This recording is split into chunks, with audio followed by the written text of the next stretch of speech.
PEGI 18.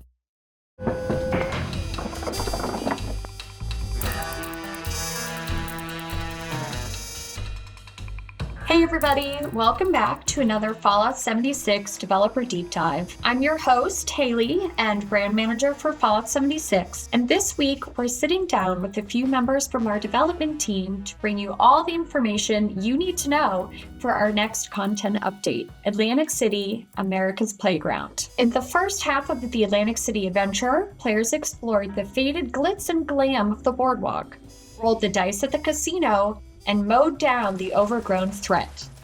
Coming to you on March 26th, we'll be revisiting Atlantic City with even more quest content and rewards.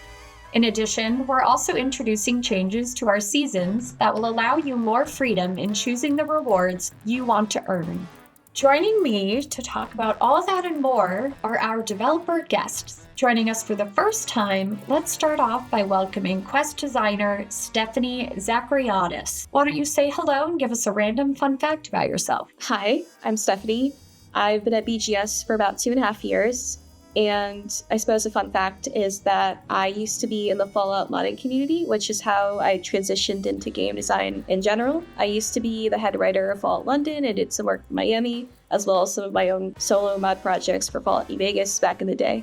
Our next guest is a familiar face. Welcome back, senior quest designer Ellis Tan. Ellis, hit us with a fun fact. Hello, very happy to be back to talk a bit more about Atlantic City. My fun fact is that I happen to be the lucky human of the best dog in the world. Her name is Belle. She is now 16 years old and still trekking like a champion. Sorry she can't join us today. She's very old and has a lot of important sleeping to do. And last but certainly not least, you may recognize our final guest from previous dev dives giving you the scoop on scoreboard enhancements. Welcome back, senior monetization designer Jesse McLean. Thanks, Haley. Thanks for everyone for having me back. Excited to talk about the new things that the Seasons team has been working on. Fun fact for me, since my last visit here, I have started playing competitive Pokemon cards with my 2 kids. Now that we've got the introductions out of the way, let's jump right into Atlantic City, America's Playground. In our first adventure to Atlantic City, we were introduced to some of the vibrant and eccentric residents of the area and the factions controlling the city.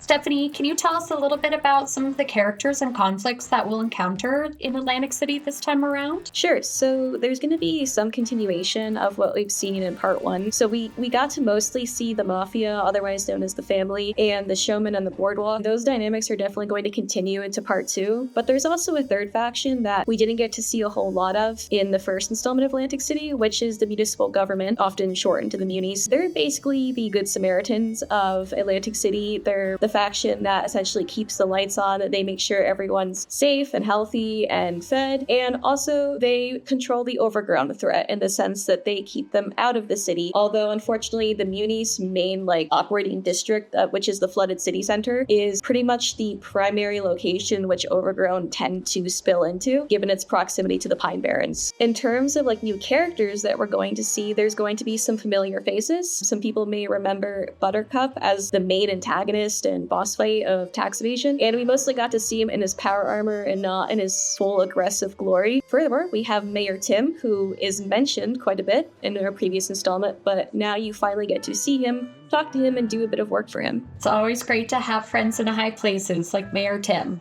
However, it seems like there are quite a few background characters in Atlantic City making moves as well. Ellis, are there any other stories that we can explore? So the biggest one is the story of the glamorous Russo family, who has fled to Appalachia on the run from Atlantic City, and they've sort of decided to bring the glamour with them by opening a nightclub in Appalachia. They'll soon find out that this doesn't work out as smoothly as they had hoped. Their pasts are following them. All 4 of the family members has sort of a tie that is potentially coming back to bite them. So we'll get to explore each one of those individual stories, as well as figuring out how to deal with their current crisis. And it's definitely a story about family, about sacrifices made for family or at the expense of family, and consequences. So very excited to share that. Awesome. So speaking of the Russo family, you mentioned that they currently live in Appalachia. Players noticed some changes to existing locations in Appalachia back in our December update. In particular, was as the Ingram Mansion. Ellis, what can you tell us about the decision to rework this location in particular? Well, the Russos are very accustomed to living the high life, and the closest they're going to get in Appalachia is a big, expensive mansion. So they sort of just chose this place. They cleared out the cultists, and they've built out their nightclub on the bottom floor. This nightclub is now known as the Rose Room, and it'll be advertised with flyers at train stations and the White Spring Refuge. If you attend opening night, you'll get to catch a cool performance in progress. You'll meet Vin, who's the eldest son of the family, and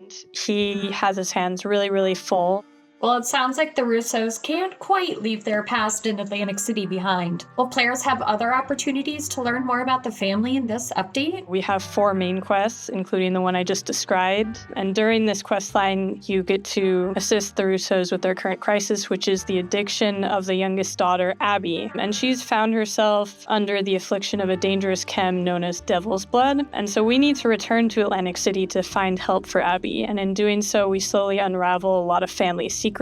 We learn a bit more about Evelyn Russo, the mother of the family, who was a performer in Atlantic City. And she is sort of imprisoned by this insecurity, this idea that she has to get the spotlight back. That leads us into our finale quest, Sins of the Father. As the title implies, we learn a bit more about Antonio, the father of the Russos. Stephanie, is there anything else you'd want to share about the finale or the story as a whole? Sins of the Father is mostly about the relationship between Abby and Antonio at its core, and the fact that she really hasn't felt like he's been much of a father to her. Well, it sounds like there's a lot of complex family relationships that folks are going to uncover and explore. I think players will be really excited about that. And, there's generally plenty of reasons to revisit Boardwalk Paradise with these main quests that you talked about. Are there any new areas that players haven't explored yet? There is one new district that we haven't really seen in Boardwalk Paradise, and that is the Flooded City Center. This is the epicenter of the municipal government, but that doesn't mean that you won't find mafiosos and showmen just kind of wandering around there, as well as just regular civilians. As mentioned, all of these spaces can be explored off mission just whenever you want. You can also catch a glimpse of our new expeditions mission that we have coming out with America's Playground called The Human Condition. And similarly to how tax evasion is the family's mission and the most sensational game is the showman's mission, The Human Condition really ties into the municipal government, in which Mayor Tim, who is somehow always calm and collected in the face of crisis despite everything being on fire, wants the player to literally put out fires, make sure the overgrown do not essentially destroy everything and everyone, and finally clear out the community center, which was a sort of hub for everyone in the Flood City Center to gather, which has basically completely been taken over by the overgrown and is no longer accessible to them.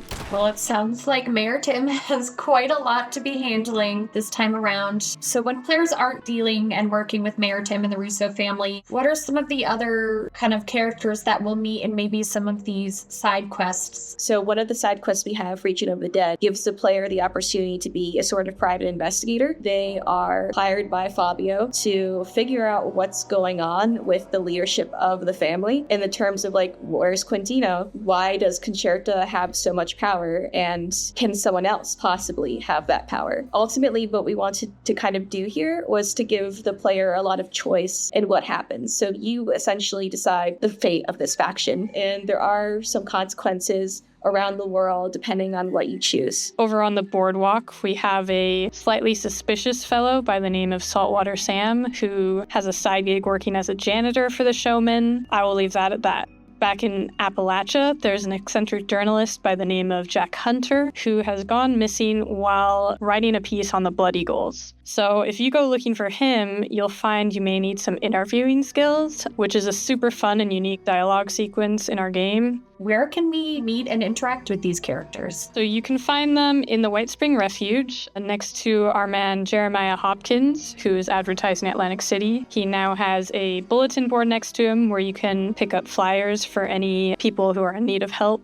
I think players are going to be really excited to see some of these Mafia storylines play out. They might remind folks of some certain award-winning films. But what kinds of new rewards can players expect to earn as they go through and complete these stories? If you complete all of the main quest, you will get the pieces of our brand new civil engineering armor set, which grants a combat bonus when you have all the pieces equipped. Mods for the new armor set can be earned by completing any of the 3 Atlantic City expeditions, or they can be purchased for stamps at Giuseppe's Curios. We also have a variety of new camp items and outfits. I'd say as you're going through Atlantic City, keep an eye out for any fashion that you like, because there's a pretty good chance that you might be able to earn it as a quest reward and take it home yourself. Thank you both for giving us a look at what we can expect in America's Playground. Stephanie, I believe you had a story or two that you wanted to share with us. There's a variety of different characters you could write in the Fallout universe, given that some stick to a more serious, dramatic tone. There's also some other favorites like Billy Belt Buckles and Buttercup, whose names had a rather unusual origin. It's often easier for me to work from a name and then create the character from that name. I had asked a few people like, hey, does anyone have a name for a mobster? And the lead QD, Josh Moretto, had replied and was like, what about Billy Belt Buckles?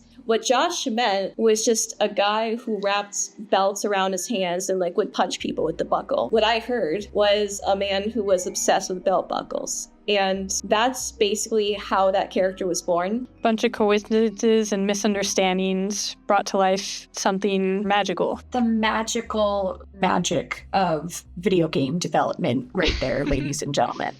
Okay, Jesse, are you ready to share some upcoming season changes with us all? I am very excited to talk about the changes that are coming to seasons and what was previously known as the scoreboard. Let's start off at the beginning with a little refresher. What exactly is a season in Fallout 76, and how do players participate? Seasons are content that comes out with our major patches. Each season tells a different story and has a bunch of rewards that Vault Dwellers can unlock by completing challenges. For players that aren't in seasons regularly, the flow works as you go in game, you complete daily and weekly challenges. Challenges earn you score. Score earns you ranks. And every rank you hit on the scoreboard unlocks a new reward. That was the old way. Today we're going to talk about the new way of doing things. So currently, players are used to seeing a themed scoreboard, like Rip Daring's Cryptid Hunt, in the visual style of a board game. How is this going to change, and can you tell us about the rationale behind that? This is changing to a page system, where we do lose the scoreboard, but the team very much wants to keep that Fallout look and feel. So each season will still be very thematic. It will still very heavily feature Fallout lore and Fallout characters. One nice thing about this system is it allows us to go post-war. Before, all of our board games were pre-war. We're really excited about this. It's going to allow us to tell different stories and seasons and tie to in-game factions. As a teaser for future seasons. The main reason we did this was we wanted this season to be more visual. Right now, you have to inspect each asset. You don't get to see the rewards as well. Now, with Seasons Refresh, you're going to be able to see the rewards front and center, big pictures. It's really going to allow you to go, oh, I want that new camp item, or oh, I didn't know that power armor skin looked like that. And the way that players are going to unlock these rewards now is with tickets. Tickets are a new season currency that we're putting in the game, where before, when you earned a rank, you got the reward. But now, when you earn a rank, you get tickets. Once they've unlocked that page by progressing through the season, players can use tickets to choose which rewards they want on a specific page. So what happens to those folks who do reach the end of the scoreboard? For players that don't know right now, when you reach rank 100, the rewards don't stop. There is a set of consumable items that players will unlock in what we call our post-100 ranks. That is not shown on the scoreboard. With our new system, those rewards are shown on the scoreboard. I would definitely check out the bonus pages to see the awesome new in-game items, camp items, player vanity items that players can unlock. They're really good stuff. And for players who do like to get through the season very quickly, we hope that this system gives you a reason to play just a little bit more. So while all players will see benefits of this new season system, can you tell us about the benefits that Fallout First members will be receiving? Fallout First players will be able to access the premium content of the season, much like they could the bonus rewards in the previous seasons. Fallout First members will have access to our new Seasons Pass as long as they have an active Fallout First membership. But Players who are not Fallout First members will now have the opportunity to purchase the Season's Pass with atoms and then unlock anything that is a premium reward within the season. This gives all players the ability now to access things that were previously locked in seasons. So more reward options, but really the same experience that folks have been familiar with. So for folks who are excited about collecting the game board every season, what can they look forward from a collectible perspective? One of the things that we wanted to do while keeping the Fallout look and feel of our seasons was continuing that tradition. So while it won't be a game board anymore, we do still plan on having assets like the Commemorative Stein and also the season's background as a poster in your camp so that players can show off their progress in seasons for years to come. This is one of the most exciting changes coming to Fallout 76 seasons since I joined a few years ago. Cannot wait for everyone to see the visual rewards. Cannot wait for people to be excited to unlock the key assets of each season and build them in their camps and equip them on their players. So folks love the themes that we tie in every season. Can you give us a hint about what story players can uncover through this upcoming season? I can, and I hope players are as excited about this as I am. One of our favorite season characters making a return, Rip Daring, is coming back to Fallout 76 and is going to America's Playground to encounter the duel with the devil. I personally love all of the pre-war kind of comic book characters and stories and lore. Why I love putting together this season's artwork. So really excited to see what kind of rewards players will be able to earn this March. Absolutely. All right. Thank you, folks, so much for joining us today to discuss America's Playgrounds, new quests, characters, and locations, as well as the exciting new changes coming to seasons that will offer more flexibility for earning rewards. Just a reminder that Atlantic City America's Playground will launch on all platforms on March 26th. Thank you for joining us for this dev dive, and we'll see you in Atlantic City. Thank you, everyone. Goodbye. Bye, everyone.